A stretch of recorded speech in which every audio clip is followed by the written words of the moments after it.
nuevo intento para evitar que este canal termine muriendo por falta de contenido, por fin me entró la motivación para hacer algo e iniciar una nueva serie de videos en la que pretendo ir recopilando y comentando sobre los animes que he ido viendo durante este año 2024. Estas no son reseñas, análisis ni nada por el estilo, solo es una compilación de opiniones varias de mi parte que he ido redactando tras terminar algún anime y que originalmente tenían la pretensión de ser reseñas, pero las cuales me dio para desarrollar, así que simplemente me he decidido empaquetarlas todas juntas y publicarlas aquí con la menor edición posible. La idea es sacar un video cada cierto tiempo de manera irregular para así cuando mínimo compartir mis impresiones de lo que haya viendo este año, por más bajos que sean mis comentarios, así que sepan disculpar si lo expresado aquí se queda un poco corto o resulta medio redundante a momentos. Mi plan para este año es dejar un poco de lado lo que sería el anime por temporadas y centrarme en abordar esa infinita lista de animes pendientes que tengo por allí, así que tampoco esperen ver que hable demasiado de anime en emisión. En fin, sin mucho más de comentar, empecemos con esto.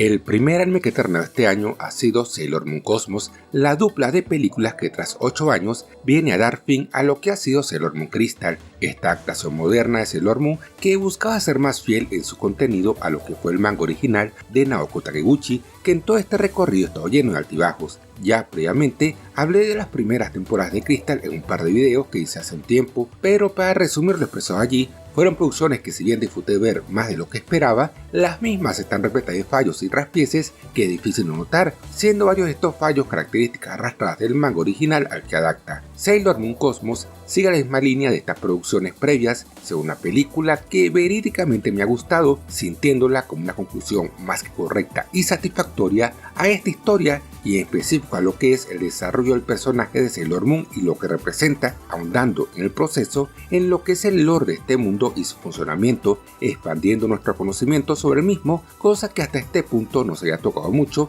y entregándonos además una villana que ha sabido imponerse y sentirse como una amenaza de temer y que verídicamente vamos a detestar. Más, a su vez, es una producción con fallos muy notorios que pueden mermar la experiencia de verla, según una película con un primer acto en extremo acelerado en el que las cosas suceden a 1000 por hora sin descanso y la cual, como ya venía notando en las producciones previas de Crystal, cuenta además con un elenco de personajes demasiado numeroso para su propio bien, de los cuales muchos de estos apenas si tienen tiempo en pantalla para lograr brillar y en muchos casos sintiéndose como peso muerto que aporta poco o nada a la historia y que la propia película busca sacar del camino lo más pronto posible, matando a mansalva a personajes de una manera tal que los momentos de sus muertes llegan a perder casi todo el peso que deberían de acompañarles. Las Sailor Scouts que secundan a Sailor Moon, si bien tienen algún que otro momento para ellas, lo cierto es que aportan poco a la historia, siendo más un recurso para encarrilar las acciones de la protagónica que personaje en sí mismo, y las nuevas adiciones como es el caso de las Sailor Starlights, la verdad que terminan siendo bastante inútiles a la larga, y ni hablemos de las villanas menores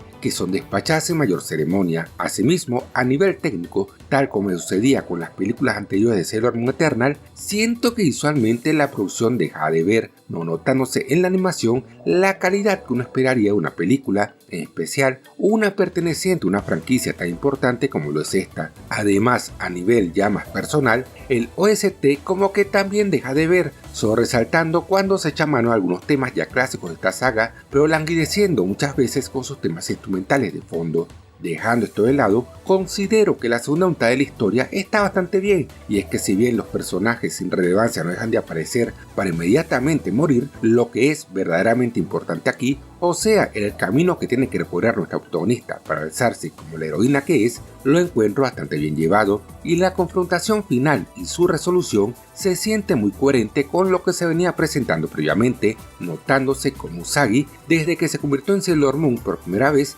ha madurado de gran manera por todo lo que ha pasado, pero sin dejar de lado esa sensibilidad y deseo de proteger a los suyos que la caracteriza. En fin, una película que no está mal, pero como con todo lo relacionado con Sailor Moon Crystal, pudo haber sido mejor de lo que terminó siendo.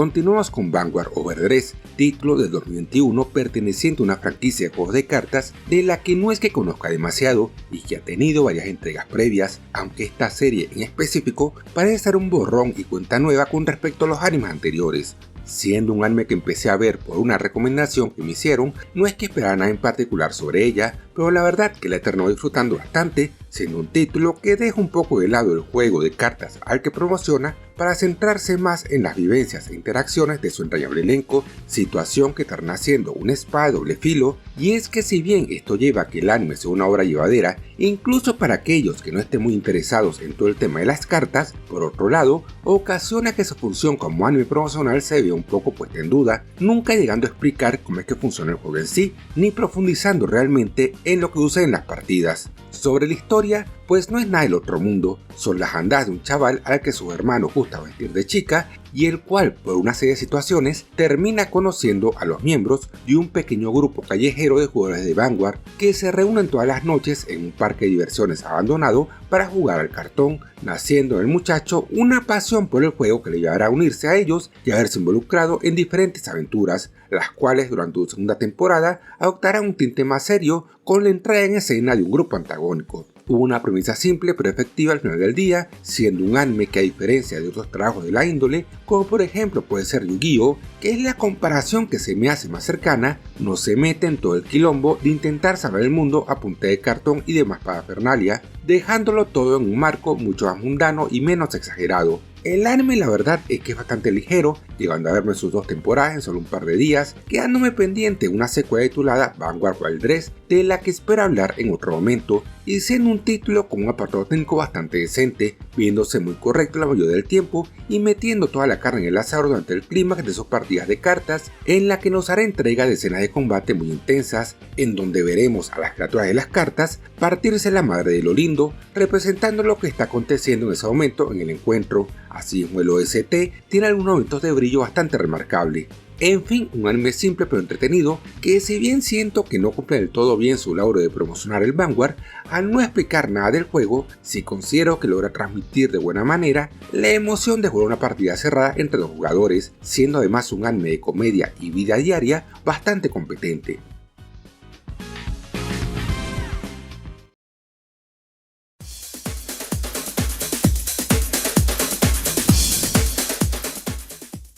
Generator Gao fue un anime del 98 producido por el estudio Tatsunoko, quienes tras haber pasado todos los 90 sacando remakes más adultos de los superhéroes clásicos de los 70, se lanzaron a fines de la década con un anime de ciencia ficción que, manteniendo ciertos elementos de las historias del tipo Henshin Hiro, con un prota capaz de convertirse en un ser humanoide de capacidades físicas superiores, nos presenta un relato en el que unos jóvenes provenientes de más de 100 años en el futuro viajan atrás en el tiempo para detener los sucesos que eventualmente convergerán en una tercera guerra mundial y a la creación de una sociedad pseudo-utópica liderada por una única organización monolítica que controla la vida de todos. Uno de estos animes que tenía pendientes de señales y del que de hecho ya había revisado algunos episodios en el pasado, pero que finalmente me lancé a ver al completo hace poco, resultando ser una experiencia bastante satisfactoria, y es que Generator Gao es un anime con una premisa llamativa que se ve apoyada por un cast de personajes algo limitado en tamaño, pero bastante simpático, y por un apartado técnico atractivo para su época, que en solo 2 episodios logra ofrecernos de una historia con elementos de viaje en el tiempo que, si bien no está libre de pequeños deslices difíciles de no encontrar en este tipo de tramas, en general resulta bastante bien llevada, equilibrando de buena manera entre los momentos de comedia y relax con los de drama y acción, estando su tramo final repleto de giros argumentales inesperados, pero que logran calzar de buena manera con toda la narrativa presentada, pese a que como queja diré que se sentí la conclusión algo abrupta, y es que me hubiera gustado que la cosa se alargara por algún episodio más para presentar todo de mejor manera. Visualmente hablando es un trabajo por demás competente, la animación, aunque algo limitada a momentos, brilla cuando tiene que brillar, ofreciendo algunas escenas que simplemente están de 10, y el dibujo por lo general se desencanta por ser bastante detallado, haciendo resaltar aún más unos diseños y estética que por sí ya son los bastante buenos, destacándose en particular las criaturas monstruosas que hacen acto de presencia durante el transcurso de la obra. Una serie bastante sólida que, si bien no es que se lleve ningún premio, lo cierto es que no está nada mal para pasar el rato.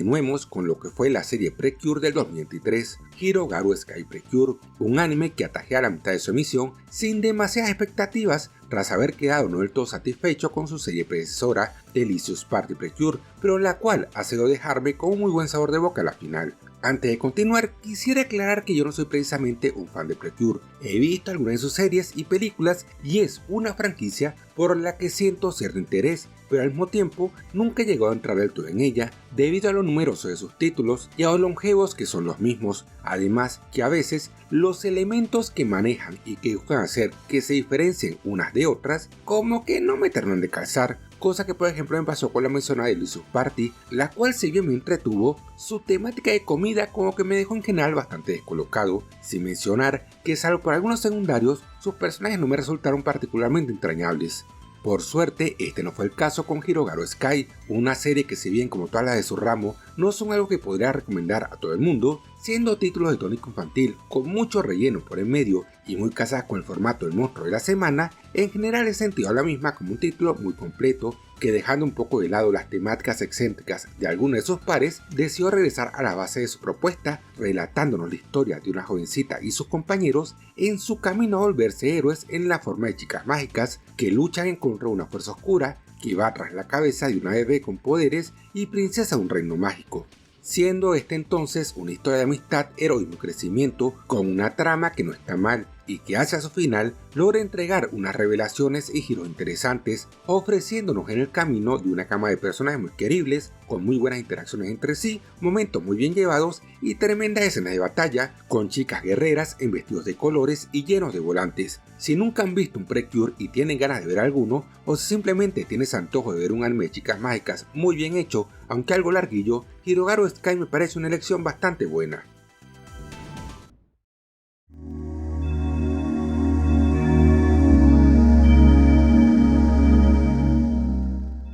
Toca ahora hablar de la película All Star que salió para acompañar a Hirogaru Sky. Para quienes no estén muy al tanto con el tema, estas son una serie de películas de las que suelen salir una al año y que básicamente sirven como mega crossovers entre las diferentes series de Precure. Personalmente, estos son trabajos que yo tengo como películas de ver y olvidar, siendo que más allá de lo entretenido que pueda ser ver un verguero de chicas mágicas juntas pateando el trasero al villano gigante en turno, no suelen ser producciones con mucha chicha, y siendo que yo tampoco es que sea un fan asiduo a Precure, tampoco es que me pueda emocionar del todo con la reaparición de las Precure antiguas. Dicho esto, Precure All Star F la verdad que me ha sorprendido, y es que ha sido mejor de lo que me esperaba para un trabajo de este tipo. La historia va de que un puñado de varias Precure de diferentes temporadas repentinamente despiertan desperdigadas en un mundo desconocido lleno de extrañezas y monstruos, sin saber muy bien el cómo llegaron allí, por lo que todas empiezan a viajar hacia una torre misteriosa que se ve al horizonte, encontrándose varias de ellas en el camino y formándose así 4 grupos que intentan descubrir qué rayos está pasando, mientras interactúan entre sí y se conocen, no pudiendo evitar en algunos casos que hayan ciertos roces por sus personalidades y lo complicado de la situación. La historia, si bien no es ninguna maravilla, resulta entretenida y tiene varios giros interesantes cerca de su clímax que logran darle sabor a la cosa y que hace que esto se sienta como un trabajo hecho con ganas y no solo como la típica excusa para sacar plata con la venta de boletos al cine. El grupo de Precure seleccionadas, aunque en algunos casos se siente que está allí para cumplir lista, en general resultan agradables y los equipos que se forman, además de variados, son entretenidos de ver durante sus andadas, sin mencionar que el mundo al que llegan las chicas me terminó dando unas vibras muy al Digimundo de los primeros Digimon, cosa que la verdad me agradó bastante. Por su parte, el villano en turno resultó ser muy interesante, y es que el concepto del que nace me pareció muy bueno, siendo básicamente un ente todopoderoso que, queriendo entender de dónde viene la fuerza de las Precure, toma su forma para intentar entenderlas, pero fallando en el proceso. La verdad es que es una idea curiosa que me gustaría que reciclaran en alguna serie, porque siento que es algo que se le podría sacar bastante chicha con más tiempo entre manos para desarrollarlo. Visualmente hablando, la peli se ve muy bien, no solo entregándonos las escenas de batalla tan bombásticas y divertidas típicas de esta franquicia, sino también ofreciéndonos de varias tomas preciosas con unos fondos bastante atractivos que fácil te dan ganas de poner de fondo de pantalla. Vamos, que es en general una producción llevadera y por lo menos en mi caso muy disfrutable, y si bien sigue echando mano de uno de los clichés típicos de estas pelis, en particular durante su batalla final, en sí esto no es que me molestara, y a este punto esto es básicamente la firma de estas pelis. En fin, si nunca has visto alguna de estas películas y tienes ganas de saber de qué van, esta no es una mala opción, no es una producción que te cambia la vida ni nada, pero entretiene y eso es lo importante.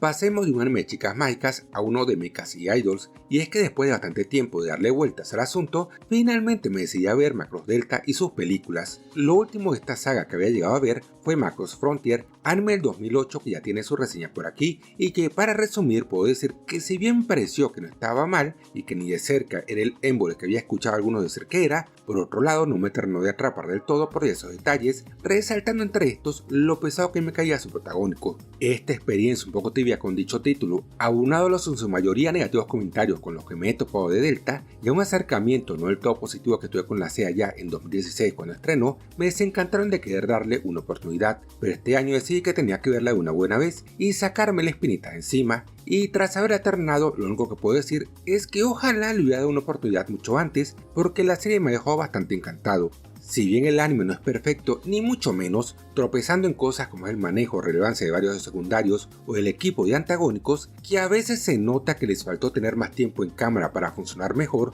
o presentar sus tramas y trasfondos más temprano en la serie para que no quedaran tan en segundo plano y no aparentaran ser tan genéricos, cosa a lo que además se le suma que el triángulo romántico en turno terminó sintiéndose medio pocho porque desde el principio queda claro con quién se quedará el prota. De allí en más me pareció un título muy disfrutable, con una obra protagónica que se hace de querer, una historia que no te explotará la cabeza, pero que funciona, entretenidas batallas de mechas y aviones, y por sobre todo un repertorio musical tremendo, siendo posiblemente el anime de Macross con el compendio de temas cantados que más me ha gustado. La historia pues nos vendría a ambientar unos 60 y tantos años después del Macross original y nos relataría los esfuerzos de una unidad especial de combate que tiene entre sus filas a un equipo de idols llamada las Valkyrie que intentan hacer frente a una enfermedad misteriosa llamada VAR que induce a sus infectados a un estado de descontrol e ira que solo puede ser tratado por medio de la música de unas jóvenes con ciertas actitudes especiales, centrando el relato en las andadas de un joven medio perdido de la vida llamado Hayate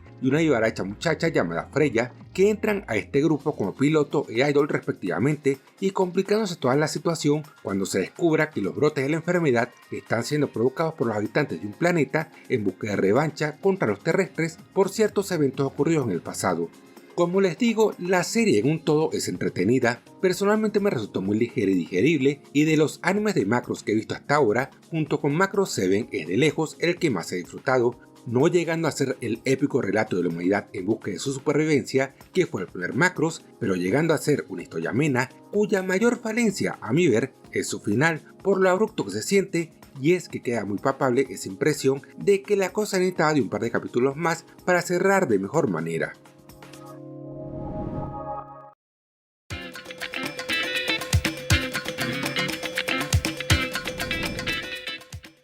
De la serie pasamos a las películas, siendo Gekijou no Valkyrie la primera de las dos entregas cinematográficas de esta serie, la cual si bien en principio pensé que sería la típica película resumen, resultó ser más bien un recuento alterno de eventos del anime para TV, que por un lado modifica o de entrada borra de la existencia alguna de las tramas o elementos de su original, a la vez que expande en otras, agregando escenas nuevas de forma de cambiar elementos de la historia para que funcionen mejor en este formato, a la vez que busca corregir algunas falencias de su predecesora, aunque con el sacrificio de dejar por fuera algunos elementos o momentos bien implementados en la serie. Sinceramente, los cambios de la película son tantos que no podría considerarlo del todo como un sustituto para el anime de TV, siendo más bien una suerte de complemento que por sí mismo vale bastante la pena, manteniéndose lo de ser una producción bastante amena, pese a que a ratos da la impresión de ser un videoclip glorificado de horas de duración, siendo que todas las canciones que el anime para TV se nos presentaron de manera espaciada a través de 26 episodios, aquí están todas amuñadas en tan solo 2 horas de metraje.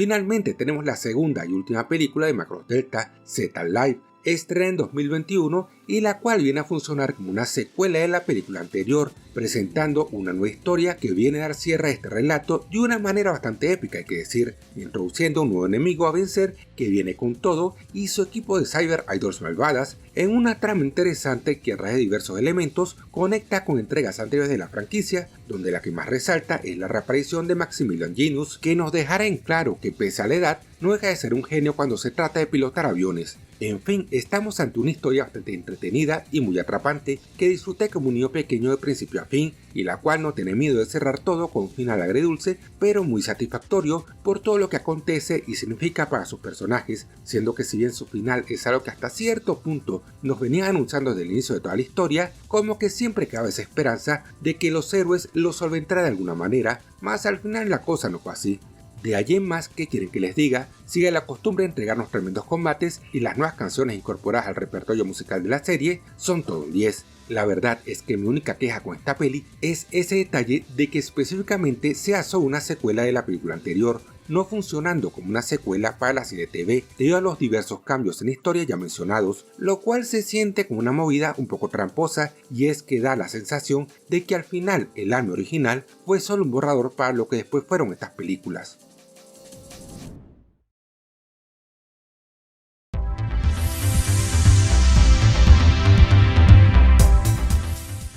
Tras terminar con Delta, quedé con ganas de ver más Macross, así que terminé optando por ver las pelis de Macross Frontier que había dejado pendiente desde que vi el anime para TV hace unos años. La situación con estas pelis es similar a la de Delta, sirviendo a más películas como un recuento alterno de su versión original, en donde si bien se mantienen elementos y momentos de la serie, hay un número no pequeño de modificaciones en la trama que en general siento que la hacen funcionar de mejor manera, logrando solventar lo que para mí fue el mayor fallo de Frontier, y es hacer que su protagonista Alto ya no sea un muchacho insufrible, y además mejorando en cosas como es la participación de los villanos en la trama o darle un final más sólido a lo que sea la resolución del triángulo romántico en turno, optando por un final agridulce para el mismo que resulta mucho mejor llevado que lo visto en la serie, aunque por otro lado perdiendo en cosas como es todo el tema del desarrollo y desenvolvimiento de las protagonistas femeninas en su carrera de idols, o dejando muy de lado a personajes secundarios que en la serie se hacían de querer y que aquí ven su participación en la historia muy limitada. Siendo que, como ya mencioné, a mí el anime para TV de Macross Frontier no me gustó del todo, estas películas, sin llegar a hipearme tanto como lo hicieron las de Delta, me han parecido una mejora más que considerable que hace mucho para mejorar lo presentado en su versión original y dejándome una mejor impresión de lo que fue esta saga de Macross en específico. Dicho esto, menciono nuevamente lo comentado con las pelis de Delta, y es que aunque las películas son muy buenas, de manera retroactiva hace sentir que la serie que le precedió fue solo un borrador para lo mostrado finalmente aquí.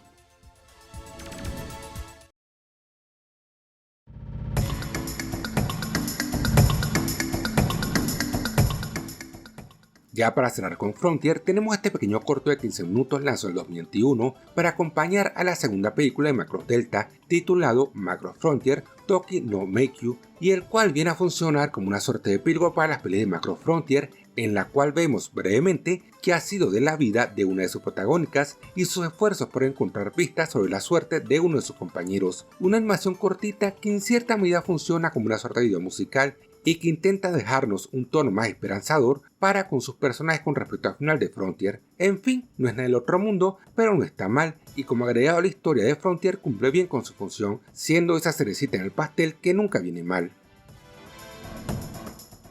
Y bueno, esto es todo por el momento. Estos son los animes que he visto desde que inició el año hasta mediados de febrero, así que espero publicar el siguiente video dentro de 1 o 2 meses más o menos, aunque eso dependerá de cuántos animes logre ver hasta entonces. Como sea, les invito a que dejen sus opiniones o críticas sobre el video o los animes listados en los comentarios, con gusto los estaré leyendo. En fin, hasta la próxima.